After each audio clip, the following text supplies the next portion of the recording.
Today I'm going to teach you how to erase your vocal break. And I think you guys know what I'm talking about. It's when you start singing higher and you go, ah. You hear that?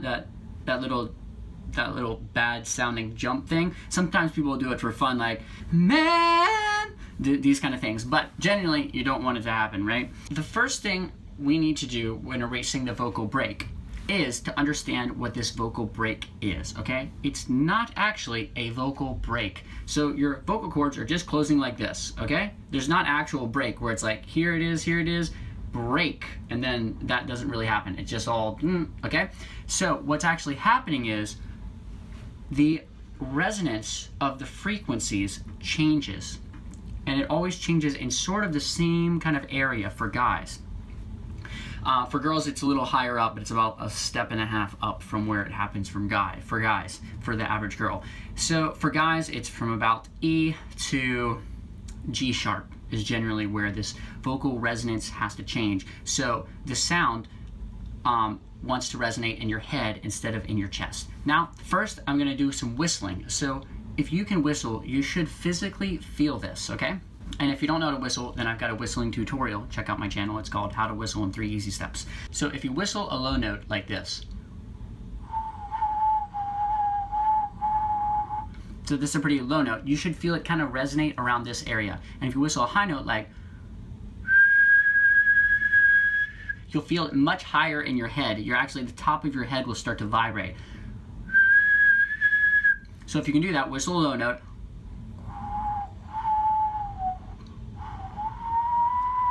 and you'll feel the lower part, the higher part now ringing, okay? When you're singing the low notes, there are a lot of frequencies that are very thick sounding, okay? For instance, if you play this low G on the ukulele, it's got a very thick sound, right? Now, if I was gonna play that same G right here, so hear the difference in that.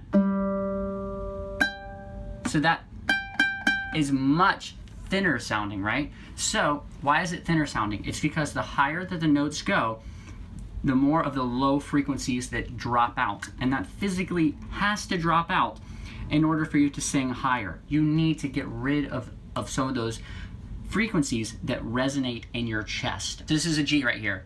Now I can do this. This is rolling in the deep. Could have had it all.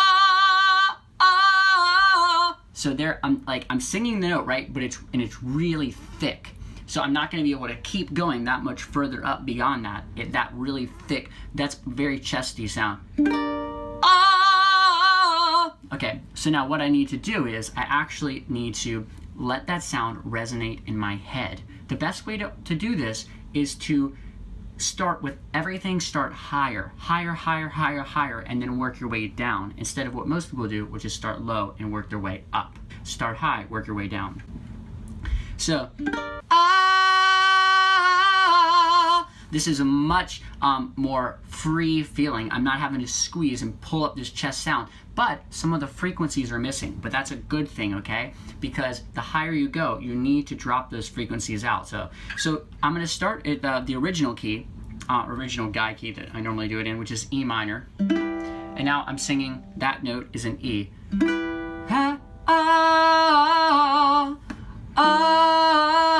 Rolling in the deep, you know. So then I'm gonna go 1/2 step higher. So it's not actually any harder because I'm letting frequencies drop out, and you should be able to hear my voice thin just a little bit, okay? Now go to F sharp.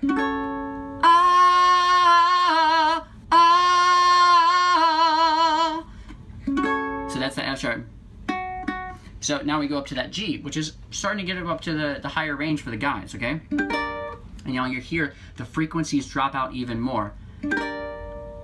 And okay, before I do this, first I'll show you dropping out even more of the frequencies. I'm gonna take even more of them out, like I'm an EQ. If you look at a EQ bar and you can just pull out certain frequencies, that's basically what we're trying to do out of our voice. But instead, we're doing that by starting higher and then kind of coming down and letting the sound resonate higher, so like towards our head instead of in our chest, so that those frequencies are more of the high frequencies instead of those low ones that once you try and pull that up, you're going to have that break. So we want to go down so there's no break, because going down there's just going to be generally less of a chance. So there's even more of the frequencies dropped out, like a G sharp right there, okay? Could have had it all. And we can just keep on carrying this up. But if I want to do it really light on that G sharp, could have had it all. See, it's still really high, but I can do it light because I'm not trying to pull up that that super operatic, big, chesty kind of sound. So if you were a guitar player, let's say ukulele, and you have that low G here, it sounds really thick, and you have that high G here, it sounds really thin. How would you go about making that high G still have kind of a thickness to it? Well, if you're a guitar player, you'd probably add some pedals, like a compressor. You might get a better amp, maybe some distortion, all of these things. And it's the same thing as a singer. We want to add in a little bit of that compression. When I say compression, part of it is just kind of resonating in a different place in your body, okay? And you should seriously try and, almost like you're swishing water, swish the sound around, like, if you're swishing Listerine in your mouth, you want to swish the sound around in your head and in your throat and in your chest. So you find those little pockets, and it's going to take a long time. You have to find those little pockets where the sound resonates.